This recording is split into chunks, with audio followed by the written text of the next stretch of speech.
يا أهلا وسهلا، يسعد أوقاتكم. إن شاء الله تكونوا مناح. اليوم رح أعلمكم كيف نعمل أطيب بار شوكولا، ميلك شوكلت بار.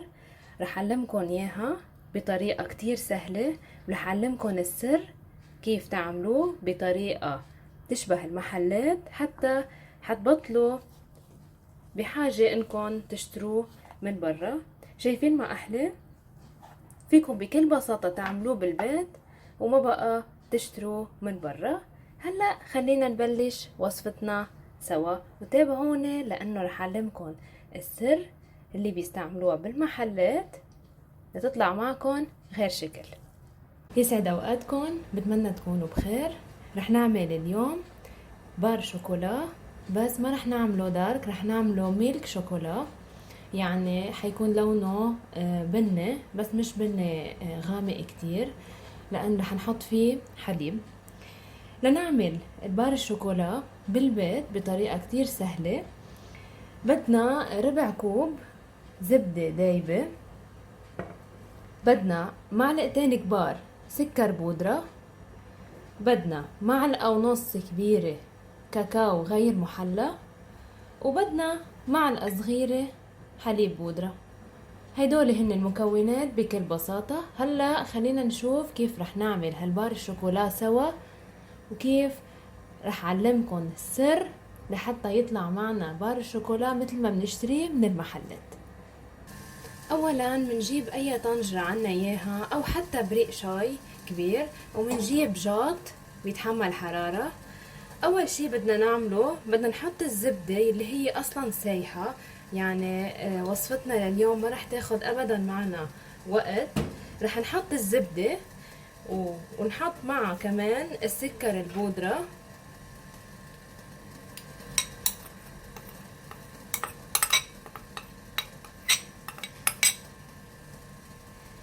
وهلأ رح نحرك لحتى يختفي عنا اثار السكر ويدوب مع الزبدة.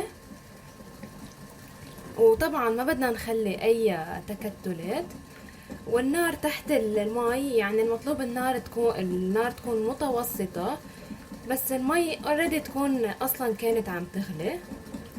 مثل ما شايفين اختفى عنا السكر. بنضيف فوقه الكاكاو ومنستمر بالتحريك.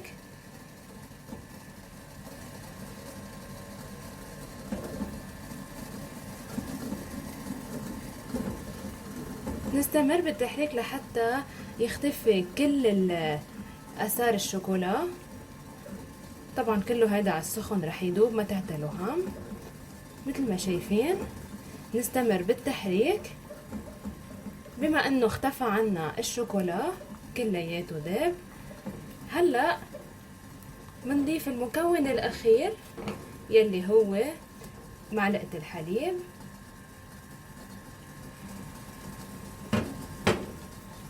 وبنستمر بالتحريك. هلا انا هون في طفي النار على المي، لانه تحت صار كتير عم يغلي، فبكفي حرارة المي هي رح تذوب لي كل شي. نستمر بالتحريك لحتى يذوبوا كل المكونات منيح. شايفين بعد في اثار شوية من الحليب، نحن ما بدنا هالشي. هلا شايفين كيف صار عنا الخليط ناعم بيشبه الجناش. هلا رح نوقف وخلينا نشوف خطوتنا التالية سوا. هلا من بعد ما شلنا هالشوكولا عن النار، طبعا هو سخن، بس حبيت ارجيكم كيف بيصير قوامه ناعم. هلا السر الاساسي ليطلع معنا بار شوكولا مثل اللي بنشتريه من برا هو، خليني ارجيكم عليه، هو هيدا القالب. هيدا القالب مثل ما شايفين هو اللي رح يعطينا شكل بار الشوكولا يلي بنشتريه من برا. بكل بساطة ما قلنا إلا ناخد هالشوكولا، وطبعا بدنا نشيل الشريط، خلاص ما بقى بدنا اياه، وبدنا نصب هالخليط بالقالب. هيدا القالب متوفر يعني بكل المحلات يلي بتبيع أغراض للمطبخ، حتى فيكن تشتروه اونلاين، ما في اي مشكلة، بتلاقوه يعني ومتوفر. انا الكمية اللي عملتها بتكفي تطلع قالب على القد. تمام. هلا كل اللي علي اعمله انه بدي زبط شوي الاطراف لحتى يكونوا كلهم متساويين معنا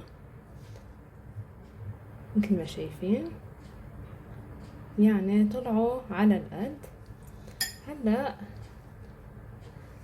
اذا فينا نعمل هيك بس لحتى ياخد شكل القالب. هلا هيدا القالب رح حطه بالبراد لمدة ساعتين، ومن بعدها منشوف كيف رح نقدمه سوا. بعد ما بردناه بشكل تام وصار عنا بهيدا الشكل مثل ما شايفين، صار عنا بار شوكولا جاهز.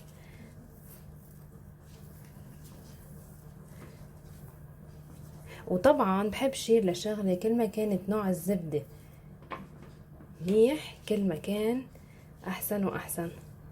هيك بيكون بار الشوكولا عنا صار جاهز.